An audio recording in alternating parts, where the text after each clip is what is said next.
प्रिय विद्यार्थियों, आपका स्वागत है राष्ट्रीय प्रतीक की श्रृंखला में। आज पशुओं को देखते हैं। पशुओं में कौन सा ऐसा पशु है जो राष्ट्रीय प्रतीक के रूप में गिना जाता है? तो व्याघ्रः पशुषु व्याघ्रः भारतस्य राष्ट्रीय प्रतीकम्। पशुओं में बाघ भारत का राष्ट्रीय प्रतीक है। पशुओं में बाघ भारत का राष्ट्रीय प्रतीक है। व्याघ्रेषु बाघों में व्याघ्रः चितकबरा बाघ बहुवैशिष्ट्य विशिष्टो विद्यते। बाघों में चितकबरे बाघ में बहुत विशेषता विद्यमान है। बहुवैशिष्ट्य विशिष्टो विद्यते, बहुत सी विशेषता विद्यमान है। को न जानाति कौन नहीं जानता।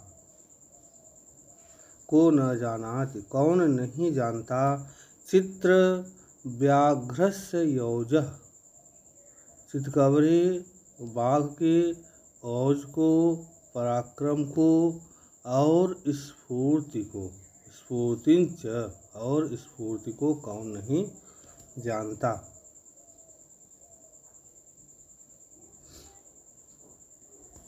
एतज्जातीयाः व्याघ्राः इस जाति के बाघ अस्माकं देशस्य वनेषु उपलभ्यन्ते।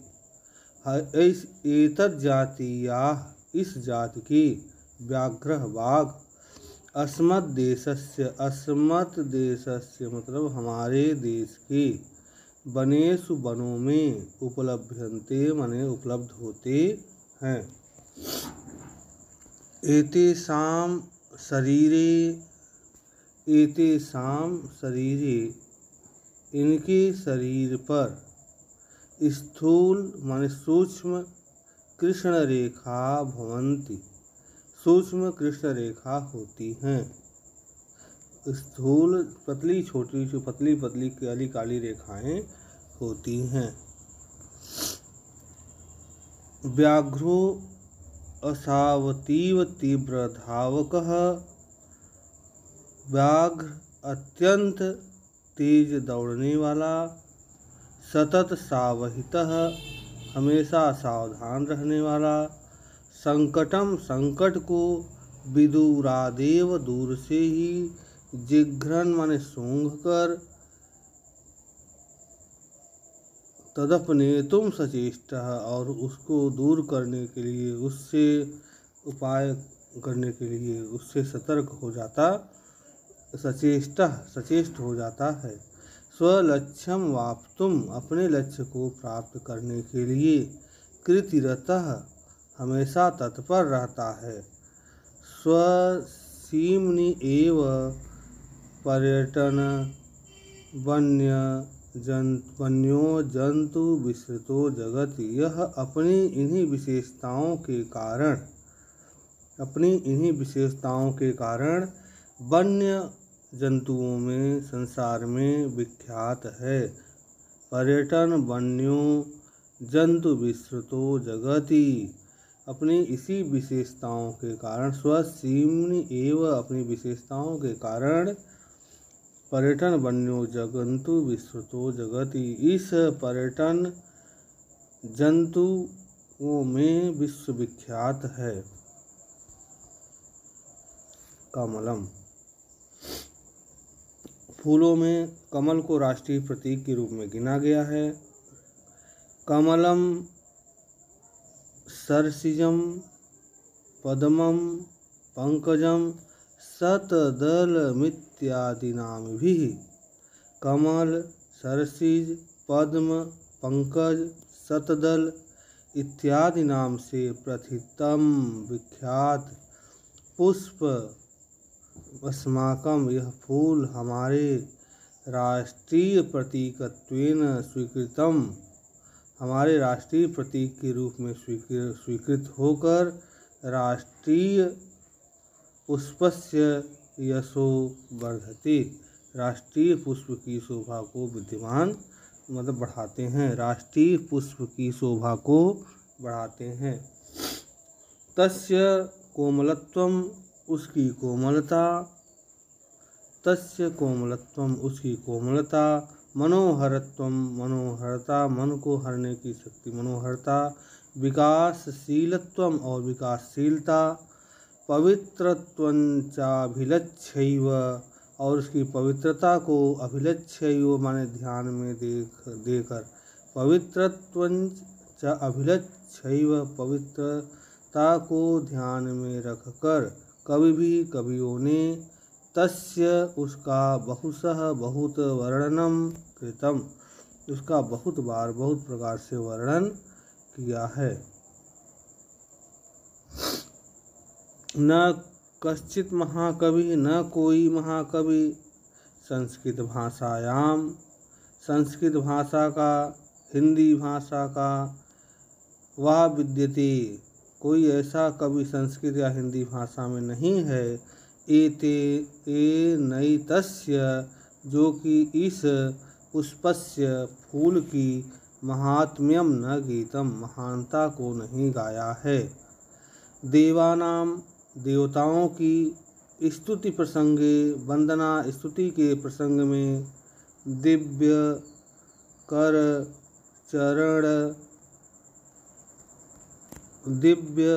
चरण आदि अंगानाम, दिव्य कर माने हाथ, चरण पैर, आदि अंगानाम, आदि अंगों का, मानव हृदयस्य, और मानव के हृदय की उपमा,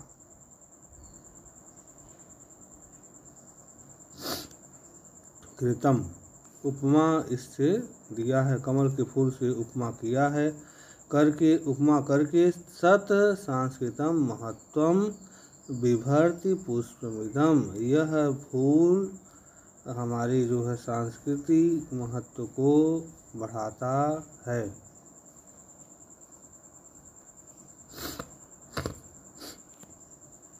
सत धृतो मनोहरम पुष्पमिदम, शरद ऋतु में, मनोहरम, यह सुंदर मन को हरने वाला, पुष्पमिदम, यह फूल, यत्र तत्र, यहाँ वहाँ, जल संकुलेषु, जहाँ एकत्रित जल में, तडागेषु, तालाबों में, सरसु, सरोवरों में, च अनायासेनो उत्पद्यते, अनायास ही उत्पन्न हो जाते हैं, वर्धते, बढ़ते हैं, रवि कर निकर संसर्गात प्रस्फुटत, और सूर्य की किरणों से संपर्क पाकर खिलते हैं, प्रस्फुटत, खिल जाते हैं। पंके जायते, पंक कीचड़ में उत्पन्न होने से, पंके जायते पंकजम, कीचड़ में उत्पन्न होने के कारण पंकज, कमल, जल संयोगम, जल का सानिध्य पाकर, शरद कालं च वाप्य, और शरद ऋतु को पाकर के, वर्धते, शोभते, बढ़ता है, सुशोभित होता है, तथैव कस्मिंश्च कुले जातः, उसी प्रकार से किसी कुल में, जनः जातः माने पैदा होकर, जनः लोग, सौविध्यम उपयुक्त अवसरंच लब्ध्वा, सुविधाओं और उपयुक्त अवसर को पाकर, वर्धितुम क्षमेत, बढ़ने की क्षमता रखते हैं, इति तत्पुष्पस्य राष्ट्रकृते संदेशः, यह इस पुष्प का राष्ट्रीय संदेश है। धन्यवाद।